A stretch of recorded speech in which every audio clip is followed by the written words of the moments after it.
ozone. High up in the atmosphere, it served as a shield to filter out deadly radiation from the sun. But the two-faced gas can cause a wide range of health problems if it's on the ground level. Unshin turns the spotlight to the nation's growing yet often overlooked air pollution and the health risks it can cause. With scorching hot days and sticky tropical nights behind us, summer is coming to a close. But the season's warmth will stay around just a bit longer, as Korea is expected to have a monthly average temperature of some 20 degrees Celsius or higher throughout September. And with that, also lingering from summer is one of its seasonal threats. Ozone gas is formed when sunlight causes nitrogen oxides and volatile organic compounds, known as VOCs, to react in the air. These chemicals come from many sources, like cars, factories, and consumer products. More than 90% of the Earth's ozone stays in the stratosphere, protecting us from harmful UV radiation. Nearer the ground, however, the chemical compound is not welcome. When the ozone concentration reaches what's considered a harmful level, we send out alerts. Because it's a gas, masks don't help. When the alerts are sent, usually between late spring and early fall, around 2 to 6 p.m., it's important to try and stay indoors. The nation's Environmental Research Institute keeps an eye on the ever-changing pollution levels. When the 8-hour mean exceeds 90 parts per billion, an ozone advisory is displayed on digital boards across some 20 cities and provinces. But the symptoms of ozone sickness are often overlooked. I work mostly outdoors, but I've never cared about the ozone level.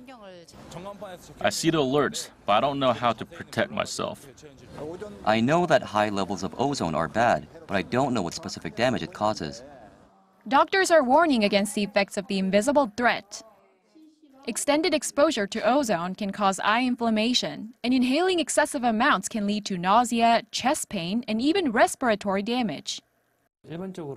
Generally, those with allergies, conjunctivitis, or asthma are considered particularly vulnerable to exposure to ozone, along with infants, toddlers, and pregnant women.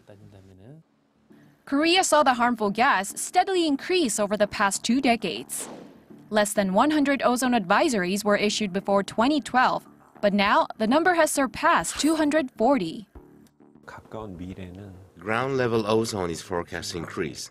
To counter this, we need to track down which chemical substances among nitrogen oxides and VOCs are the main cause, and reduce the amounts of those chemicals, along with countermeasures to deal with a prolonged warm climate. Even now, the system isn't considered ideal. Korea's ceiling for the normal ozone range, 90 parts per billion, exceeds the U.S. Environmental Protection Agency's standard of 70 parts per billion and WHO's guideline of 50. These standards were built to safeguard the particularly vulnerable, such as patients with chronic respiratory or pulmonary conditions. Korea could also use a renewed policy direction for the pollution matter, aimed to cater for those people.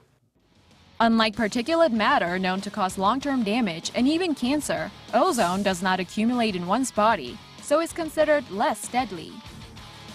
Still, in-depth studies across the globe into other health risks of the highly irritating gas are ongoing, alongside the traveling pollution's geopolitical impact. So as researchers suggest, why risk further problems later on when safety nets can be made beforehand? Unshin, Arirang News.